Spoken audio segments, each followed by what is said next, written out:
El día de hoy quiero iniciar junto contigo este libro titulado Un matrimonio de reino del autor Tony Evans. Es un libro que fue publicado en el 2017 y cuenta con 208 páginas. El enfoque de este libro, pues como lo podemos leer en el título, es para el matrimonio. El objetivo de este libro es descubrir el propósito de Dios para tu matrimonio. Este libro inicia con algunos elogios para el libro, seguido de una dedicatoria del autor en la que podemos leer lo siguiente. Dedico este libro con gratitud y cariño a mi esposa Lois por todo el amor y el apoyo, la habilidad, el sacrificio y el ánimo que me ha dado. Esto ha sido el fundamento para todo lo que Dios me ha permitido lograr. Sin duda alguna, eres el viento bajo mis alas.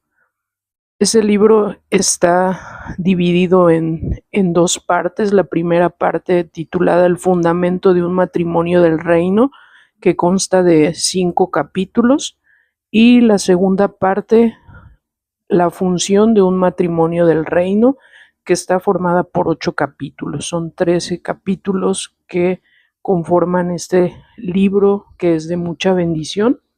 Y yo quiero iniciar la primera parte del libro, el fundamento de un matrimonio del reino. Y vamos a iniciar el día de hoy con el capítulo número 1, titulado El origen. Y dice así: un matrimonio del reino no solo comparte la pasión, sino que además tiene un propósito. La pasión es importante y la felicidad es genial, pero son los beneficios del matrimonio más que los objetivos. El matrimonio existe para dar gloria a Dios al expandir su reino y su alcance. Refleja su imagen de una manera única como ninguna otra cosa. Cuando usted y su pareja juntos buscan el propósito de Dios, todo lo que valoran en la vida, como la felicidad, el amor y la satisfacción, se acomoda en su lugar. Por la falta de un propósito del reino en el matrimonio, muchos parecen haber sido casados por el secretario de guerra en vez de por un juez de paz. Un día, un hombre que viajaba en avión se dio cuenta de que el hombre que estaba sentado junto a él usaba el anillo de casados en la mano equivocada, así que le preguntó por qué. El hombre le respondió: porque me casé con la mujer equivocada. Demasiadas parejas hoy en día sienten que el matrimonio se ha vuelto algo demasiado problemático, como el caso de ese hombre que dijo: mi mujer y yo fuimos felices dura- durante 20 años, luego nos casamos. Amigo, cuando Dios instituyó el matrimonio lo hizo para que durara. Solamente nos hemos alejado del propósito de Dios para nuestras relaciones personales. Es que nos enfrentamos a la desintegración prematura de lo que estaba destinado a ser satisfactorio para siempre. Una niña se entretenía jugando con las manos de su abuela. Cuando le preguntó a la abuela por qué su anillo de casada era tan grande y llamativo, la mujer suspiró y luego le sonrió y le dijo: pequeña, es porque cuando yo me casé, los anillos se hacían para que duraran. El problema hoy es que hemos transformado el beneficio del matrimonio en el objetivo, de manera que cuando el beneficio, la felicidad, no se logra, nos damos por vencidos y decimos adiós, o nos conformamos con vivir una vida de infelicidad. Una gran cantidad de matrimonios terminan divorciándose, y muchas de las parejas que siguen juntas lo hacen por limitaciones económicas o prácticas, no por amor ni por un propósito en común. Nuevamente las parejas del reino comparten un propósito, no solo la pasión. Los sentimientos cambian, pero el propósito permanece, y eso es lo que puede ligar a dos personas hasta que la muerte los separe. La mayoría de las personas se suscriben a la idea de que el matrimonio comienza cuando dos personas se enamoran y comparten una experiencia sentimental identificada con escalofríos, emociones y mariposas. Con ojos, el altar con ojos nada más que para el otro. Los dos locos de amor se prometen amor eterno en el altar y entonces descubren que después de decir el sí acepto, ya no lo quieren más. El divorcio parece la única manera de llegar a una tregua. De hecho, muchos hombres y mujeres dicen las mentiras más grandes de la vida en el día de su boda. Prometen amar, honrar y respetar en la salud como en la enfermedad, en la prosperidad tanto como en la adversidad, en las buenas y en las malas para toda la vida. Pero entonces, en poco tiempo se divorcian o desean hacerlo. Si la religión es una parte esencial de la relación, muchas parejas seguirán juntas por los hijos, pero lo hacen en un entorno que carece de amor, marcado por el conflicto, el egoísmo y lo contrario a la verdadera imagen de Dios.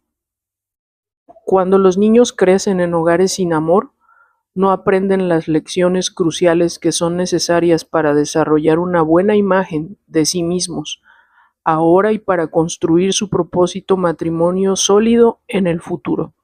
Cuando los niños precisan que su padre coacciona a su madre o que la obliga a someterse, aprenden una definición retorcida de qué es la virilidad y la feminidad, lo cual, más adelante en la vida, a menudo es causa de un mal comportamiento y de una mala comunicación.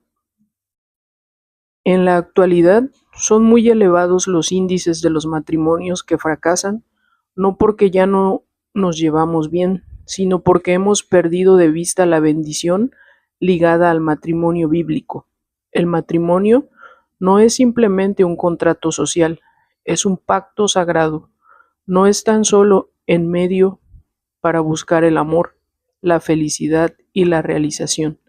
Esas cosas son importantes, de hecho son esenciales.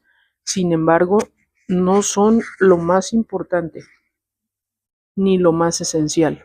Pero como hemos puesto lo secundario en primer lugar, por más importante que sea lo secundario, nos cuesta alcanzar el uno tanto como el otro. Cuando pierden valor el propósito y los principios de Dios para el matrimonio, la imagen de Dios se distorsiona y muestra capacidad de influir en otras personas en nombre de Dios se erosiona. Las parejas del reino tienen que ver el matrimonio a través del lente del reino de Dios. Un matrimonio del reino se define como una unión de pacto entre hombre y una mujer, quienes se comprometen a funcionar al unísono bajo la autoridad divina para reproducir la imagen de Dios y extender su reino en el mundo mediante su llamado individual y en conjunto. Un homenaje duradero. El padre de Victoria murió cuando ella tenía nada más que un año, criada en un hogar formado por una madre soltera. Victoria no tuvo un modelo de matrimonio a seguir. La relación con su madre era tensa, en el mejor de los casos, y se alejaron completamente cuando Victoria creció. Yendo de aquí para allá entre diferentes lugares y personas, Victoria creció en un mundo contradictorio que le brindó escasa orientación y coherencia. ¿Qué esperanza tendría de encontrar un hogar feliz? A los 18 años, Victoria enfrentó nuevas responsabilidades. Fue coronada reina de Inglaterra, algo que pocas personas esperaban, porque no estaba primera en la línea de sucesión al trono. Sin embargo, los dos hombres que la precedían habían muerto, y se vio recibiendo el título en un momento en el que era poco valorado. La monarquía inglesa estaba en tela de juicio. No era realmente influyente y se asentaba precariamente entre el honor y el desdén. A comienzos del siglo XIX, uno de los países más ricos y poderosos del mundo tenía por reina a una adolescente, pero pocos años después, Victoria se casó con el hombre que le ayudaría a cambiar para bien el rostro de la monarquía. Se llamaba Alberto y curiosamente ella le propuso matrimonio a él.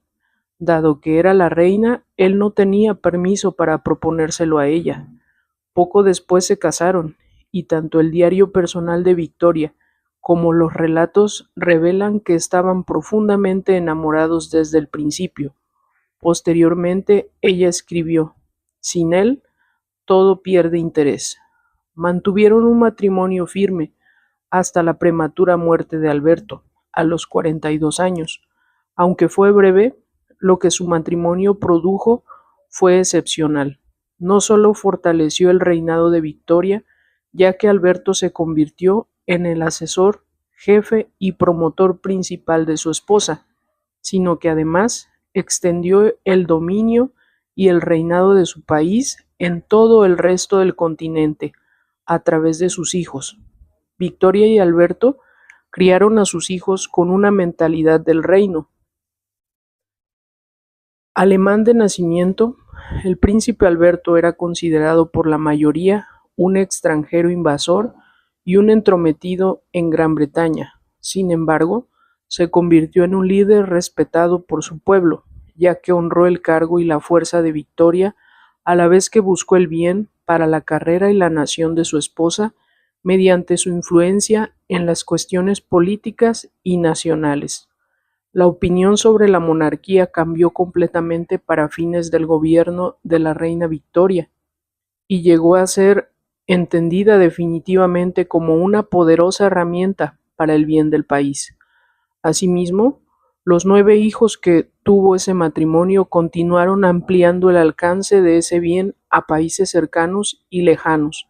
Cada uno de sus 9 hijos y muchos de sus 42 nietos emparentaron con familias reales, entre ellos una emperatriz de Alemania y reina de Prusia, un rey de Inglaterra, una gran duquesa que fue una luchadora de causas de la mujer y promotora de la enfermería femenina, una cofundadora de la Cruz Roja que también emparentó con la realeza alemana, la esposa de un gobernador general de Canadá, un comandante en jefe canadiense y varios otros líderes influyentes. A pesar de que se ha dicho que supuestamente Victoria le daba mucho más valor a su matrimonio que a su rol de madre, ella y Alberto tomaron muy en serio su responsabilidad de transmitir su dominio y su legado, y fueron eficaces. En eso y en muchas otras cosas, su éxito matrimonial contribuyó al éxito no solo de los ciudadanos ingleses, sino también de muchas personas en todo el mundo que recibieron el impacto positivo de las mejoras que se realizaron a los derechos de la mujer, la asistencia comunitaria y la atención a la paz que buscaron sus líderes. Pero lo que más me impresiona del amor y la fuerza de su unión tiene que ver con lo que sucedió después de que su matrimonio terminara. Luego de la muerte temprana de Alberto, la reina mostró el más alto honor que cualquiera esposa podría rendir. Victoria aún era joven y podría haber tenido cualquier pretendiente real. Sin embargo, eligió mantener el luto por la pérdida del amor de su vida. Durante 4 décadas la reina Victoria se vistió de negro todos los días y permaneciendo fiel a la memoria de su matrimonio, aún después de que la muerte los había separado. Muchos creían que su dolor por él era excesivo, pero el amor de Victoria por Alberto no admitía menos que eso. No he conocido más grande testimonio de amor a un cónyuge que el que la reina firmemente le dio a su príncipe. La reina Victoria y el príncipe Alberto compartieron el fruto de la felicidad del matrimonio pese a los evidentes desafíos de una familia grande, las, las presiones del deber y el alto cargo, y de cierta susceptibilidad producto del rol superior que ella tenía, pero tuvieron éxito en todo lo que hicieron, mientras cumplían la misión de expandir su dominio e influencia en todo el mundo. Como seguidores del verdadero rey sobre todo lo que existe, debemos procurar honrarnos unos a otros en la misma medida, amarnos unos a otros en la misma medida y así también extender el dominio y el reinado de Dios a través de todo lo que hacemos en nuestro matrimonio. El rey y su reino. La clave para influir en nuestra sociedad y nuestro mundo con un impacto duradero está en consolidar el matrimonio bíblico como Dios lo ideó. Para comenzar, tanto la esposa como el esposo deben reflejar a Dios y su imagen, y deben modelar ese reflejo en los roles y la responsabilidad de su unión. El punto de partida es el correcto entendimiento del reino de Dios y de las responsabilidades que tienen en él. Sin embargo, como el cuerpo de Cristo en Estados Unidos se ha dedicado mucho más a erigir edificios, programas y espectáculos, muy pocos entienden cabalmente el reino de Dios o cómo es el compromiso bíblico. Para dar un poco de contexto, permítame comenzar exponiendo que si usted es estadounidense, lo más probable es que lo sea porque nació aquí. Si forma parte del reino de Dios, es porque ha vuelto a nacer en su reino a través de la fe personal en la muerte, la sepultura y la resurrección del Salvador sin pecado, Jesucristo. Entender el reino en lo referente a su matrimonio es la clave para entender la Biblia. El tema central y unificador a lo largo de la Biblia, desde Génesis hasta Apocalipsis, es la gloria de Dios y el avance de su reino.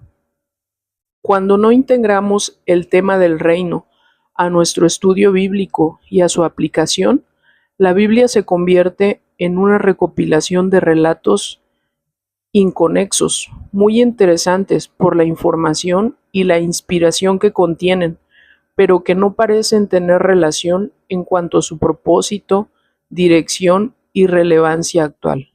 Las escrituras existen para destacar el movimiento de Dios en la historia, nos muestran la conexión del reino.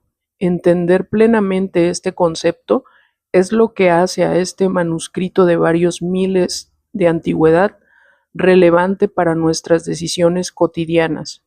El reino no es solo algo de aquel tiempo, también está aquí, ahora. Cuanto más atados estén Dios y su reinado a la definición del matrimonio, mayor orden, productividad y realización experimentaremos en nuestro matrimonio. Cuanto más lejos estén Dios y su reinado, más caos habrá en el hogar. ¿Qué es el reino? A lo largo de la Biblia, el reino de Dios es su reinado. La palabra griega que se usa para reino es basileia, que significa realeza o gobierno. Todo reino está compuesto por tres elementos esenciales. El primero es un gobernante, el segundo un entorno de súbditos que se rinden a su reinado y en tercer lugar las leyes de gobierno. El reino de Dios es la ejecución de la autoridad de su gobierno integral sobre toda la creación.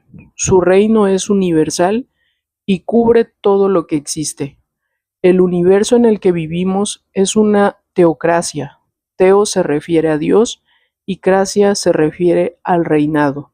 La perspectiva del reino significa que el reinado de Dios sobrepasa el gobierno del hombre. La Biblia lo expresa de esta manera. El Señor se ha hecho de los cielos su trono, desde allí gobierna todo. Salmo 103:19.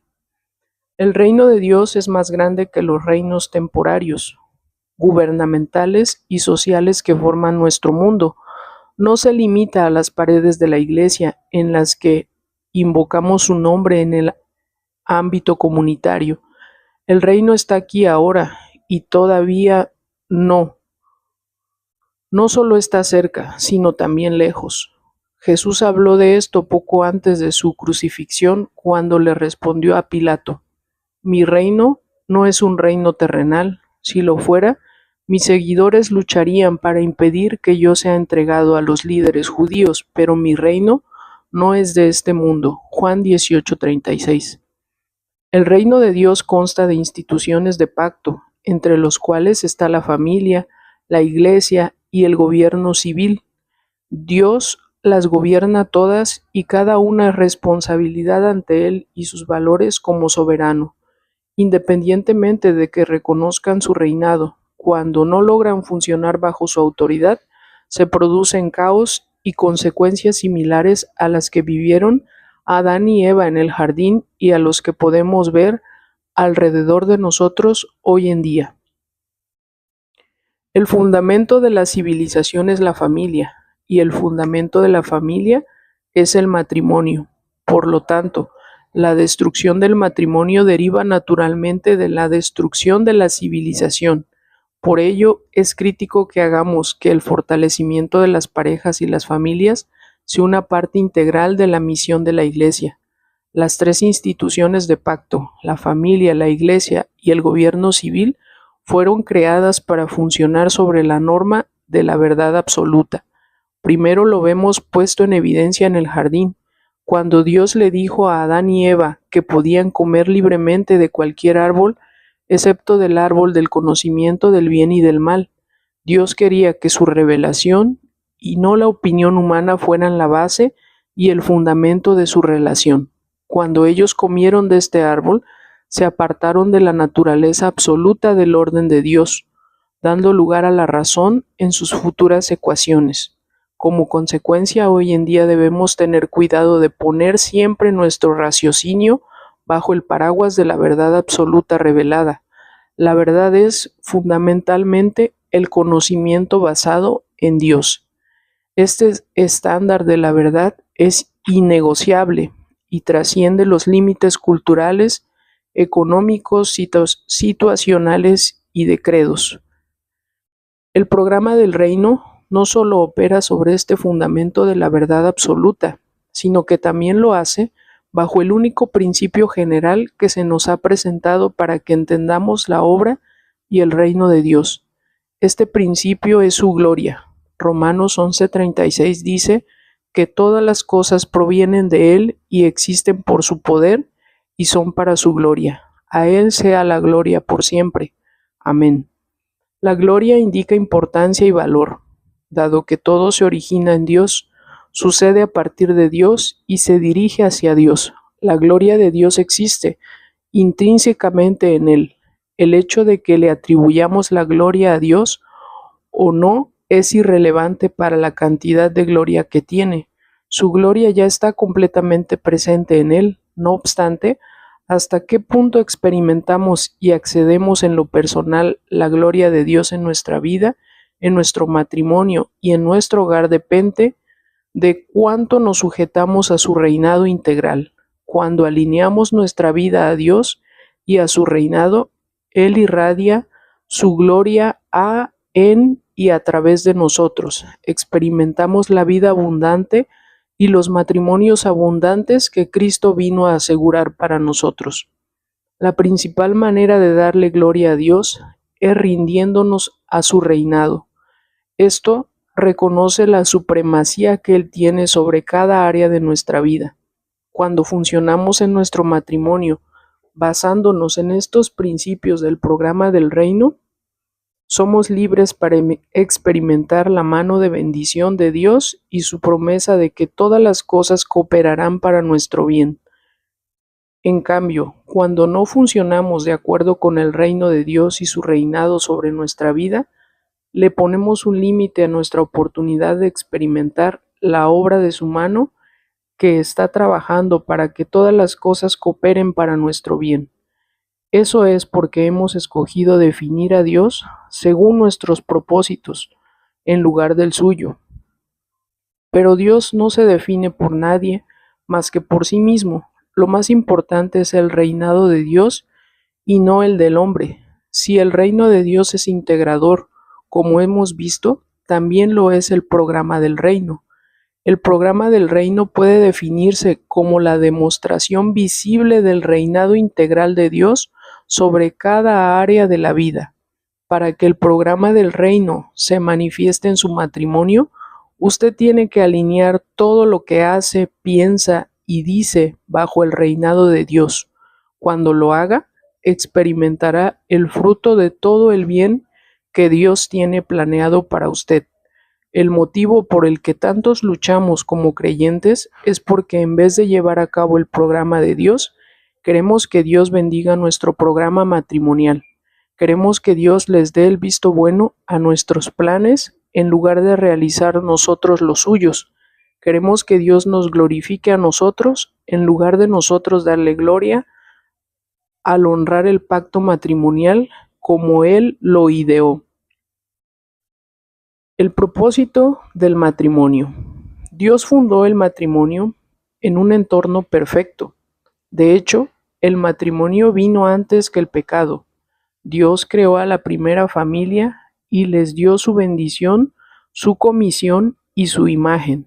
Dios dijo: hagamos al ser humano nuestra imagen y semejanza, que tenga dominio sobre los peces del mar y sobre las aves del cielo, sobre los animales domésticos, sobre los animales salvajes y sobre todos los reptiles que se arrastran por el suelo. Y Dios creó al ser humano a su imagen, lo creó a imagen de Dios, hombre y mujer los creó, y los bendijo con estas palabras: sean fructíferos y multiplíquense, llenen la tierra y sométanla, dominen a los peces del mar y a las aves del cielo y a todos los reptiles que se arrastran por el suelo. Génesis 1, 26 al 28. Como vemos, desde el inicio de este pasaje fundacional sobre el matrimonio, Adán y Eva tenían que reflejar la imagen del Dios Trino, la unidad en medio de la adversidad. Una imagen reproduce aquello que refleja, no añade, resta ni distorsiona. Dios creó la humanidad como su espejo y le pidió a ese espejo que reprodujera más reflejos a través del matrimonio. La unión matrimonial de un hombre y una mujer expresa mejor quién es Dios verdaderamente y es la manifestación más completa de su imagen. Nuestra meta como parejas casadas no solo es reflejar a Dios en el reino visible, basándonos en su realidad en el reino invisible, sino también transferir la perfección de esa imagen a nuestros hijos a medida que los criamos como hijos del reino. En pocas palabras, la misión del matrimonio es manifestar y replicar la imagen de Dios en la historia, así como llevar a cabo el dominio encargado divinamente que tenga dominio. Dominio significa esencialmente gobernar la historia en representación de Dios, para que la historia se someta a la autoridad de Dios. Las bendiciones que Dios prometió y que tanto anhelamos experimentar en el matrimonio fueron ideadas para ser el resultado de hombres y mujeres cumpliendo el propósito de Dios de reflejar su imagen y administrar juntos la creación de Dios bajo el reinado de Dios. La felicidad debe ser el beneficio de un matrimonio firme, pero no la meta. La meta del matrimonio es reflejar a Dios por medio del avance de su reino en la tierra. La felicidad aparece como un resultado natural cuando se busca esta meta. El dominio del marido y la esposa. En Génesis 1:28, Dios les encargó a Adán y Eva que ejercieran dominio para tener éxito como matrimonio del reino. Es crítico entender este pasaje. Para ello veamos en qué contexto histórico fue ubicada la familia originalmente. Dios creó a la humanidad después de la rebelión de Satanás como una manera de establecer a la humanidad para que gobernara el orden creado por Dios. En el Salmo 8, 3 al 6 leemos: cuando veo tus cielos, obra de tus dedos, la luna y las estrellas que tú has establecido, digo, ¿qué es el hombre para que de él te acuerdes, y el hijo del hombre para que lo cuides? Sin embargo, lo has hecho, un poco menos que los ángeles, y lo coronas de gloria y majestad. Tú le haces señorear sobre las obras de tus manos, todo lo has puesto bajo sus pies. La orden de que tengan dominio sobre los peces del mar y sobre las aves del cielo, sobre los animales domésticos, sobre los animales salvajes y sobre todos los reptiles que se arrastran por el suelo, fue asociada con la orden de someter la tierra. En la teología formal nos referimos a esto como el pacto del dominio. El trasfondo de este pacto fue la rebelión de Satanás contra el reino de Dios, que causó que Satanás y sus ángeles caídos fueran expulsados a la tierra antes de su encarcelamiento permanente en el infierno. La humanidad y la institución del matrimonio fueron creadas especialmente para que las personas se relacionaran con Dios y unas con otras, lo cual daría como resultado una demostración de la gloria suprema de Dios y de la superioridad de su reino a través de la humanidad. Sin embargo, esta meta y las bendiciones ligadas a ella solo podrían lograrse si la relación matrimonial funcionaba de acuerdo con el proyecto divino, lo cual explica por qué Satanás no atacó a Adán sino hasta que estaba casado. Dios fundó su reino en la tierra que dominaría y vencería al reino de Satanás. Cuando Cristo venga a crear su reino milenario, será la declaración final y triunfante de la gloria de Dios. Satanás entonces será encarcelado durante ese periodo para revelar su derrota y su juicio definitivo. Apocalipsis 20 del 1 al 3. Pero por el momento, Dios nos ha dado a usted y a mí, y especialmente a los matrimonios, un propósito: utilizar y dominar una parte de su creación. Cada persona fue creada con este propósito divino, y cada unión marital existe para transmitir ese propósito a la siguiente generación. En síntesis, la relación matrimonial es para gobernar y replicar la imagen y el reino de Dios en la historia. Cuando Dios fundó la primera familia y les dio dominio para gobernar, dijo que no gobernaría independientemente de ellos. Nuestras decisiones en la tierra impactarían sus decisiones en el cielo. Lo hizo por una razón: para demostrarles a Satanás y a sus secuaces que Dios puede hacer más que manifestar su gloria por medio de criaturas inferiores que a través de la que alguna vez fue una estrella resplandeciente. Solemos pensar que se está librando una batalla entre Dios y el diablo en esta época, pero tal batalla entre ellos no existe. No puede existir ninguna batalla entre creador y criatura. Eso sería como decir que yo puedo enfrentar a Manny Pacquiao en el cuadrilátero. Desde luego, ambos podríamos pasar al frente para pelear, pero yo caería duro al primer golpe. Satanás, una criatura creada, no está a la altura del Creador Todopoderoso. No puede darle pelea. Pero lo que Dios sí estableció es la oportunidad de que las criaturas inferiores, los seres humanos, demostremos que en esta guerra espiritual aún nosotros podemos ganar cuando actuamos conforme al gobierno del reino de Dios. Estamos en una batalla continua y Satanás ha tenido miles de años para perfeccionar sus golpes. A él le gusta acosar a los matrimonios en primer lugar, porque nosotros, en definitiva, reflejamos la unión de Cristo con la Iglesia y también transmitimos la imagen de Dios a la próxima generación. Como parejas del reino, hemos sido arrojados a un conflicto cósmico para manifestar el reinado de Dios en la historia, para el avance de su reino y el reflejo de su gloria. Dios ha delegado la responsabilidad gerencial de gobernar la tierra. Esa responsabilidad nos corresponde a nosotros, pero tenga presente que no nos ha entregado la posesión absoluta de la tierra. Al entregarnos la gerencia, Él ha establecido un propósito dentro de ciertos límites en el cual respeta nuestras decisiones, aun si están en contra de las suyas, o si esas decisiones no son lo mejor para lo que estamos administrando. Como resultado, somos bendecidos o sufrimos las consecuencias de las malas decisiones.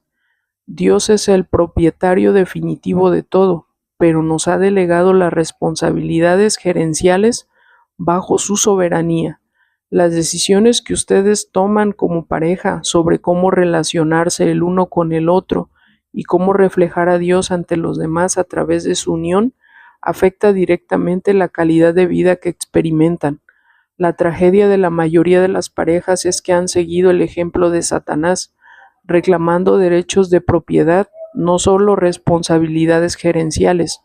Como dueñas, las parejas se apartan del reinado de Dios y toman decisiones basándose en lo que prefieren o desean, y al igual que Satanás, experimentan la distancia y el conflicto que él tuvo cuando fue expulsado de la presencia de Dios.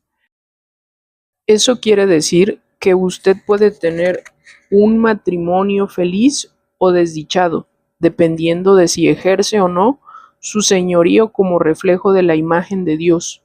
Dios no va a obligarlo a gobernar de acuerdo con su reinado, no va a forzarlo a tener una relación fructífera y gratificante.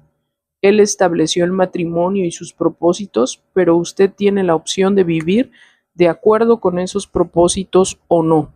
A menudo el bienestar de un matrimonio se define por si el hombre o la mujer reflejan la imagen de Dios en sus roles particulares.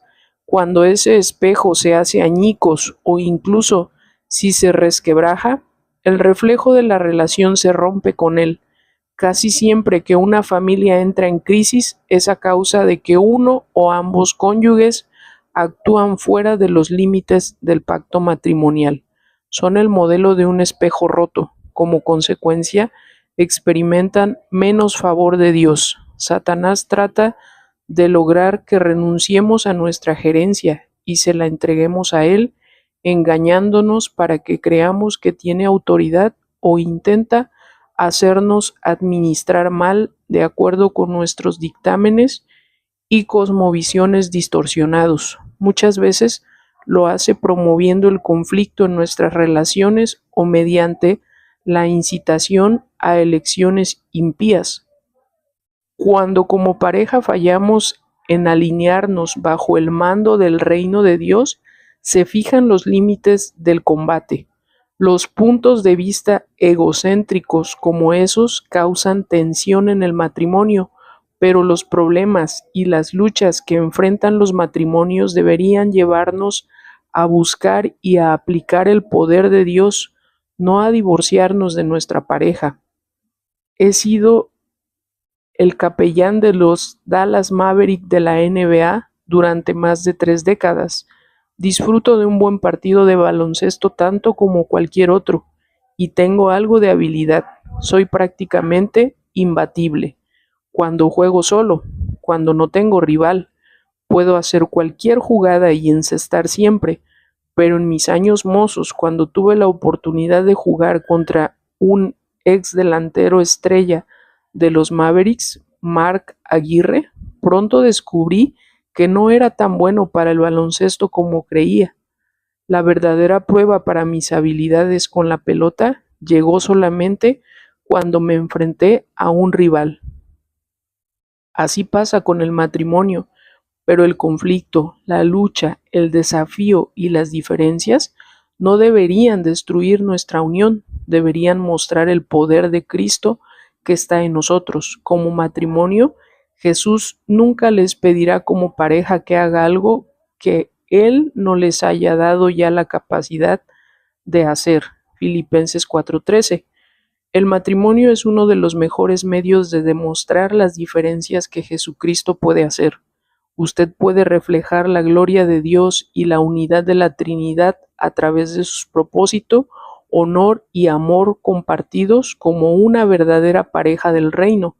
Cuando lo hagan, no solo tendrán una historia de amor para nunca olvidar, como la reina Victoria y el príncipe Alberto, sino que además extenderán el dominio y el reinado de Dios sobre la tierra por medio de su matrimonio y de su legado. La conclusión es que el matrimonio es un concepto del reino y no solo un concepto social. Cuando mi esposa Lois y yo nos conocimos, nos enamoramos y empezamos a hablar de casarnos. Gran parte de nuestros planes giraban en torno a cómo podía Dios usar nuestra relación para glorificarse y servir a su reino. Como los dos estábamos comprometidos con Cristo y teníamos el llamado de servirlo, fue natural incluir el propósito del reino de Dios como el centro decisivo de nuestra relación. Esta es la orientación con la que Dios quiere que cada pareja entre al matrimonio. La pregunta clave es, ¿de qué manera puede nuestro matrimonio reflejar la imagen de Dios y promover su reino? Cuando tengamos la respuesta a esa pregunta, nuestro matrimonio podrá esperar las bendiciones y el gozo que anhelamos tan profundamente.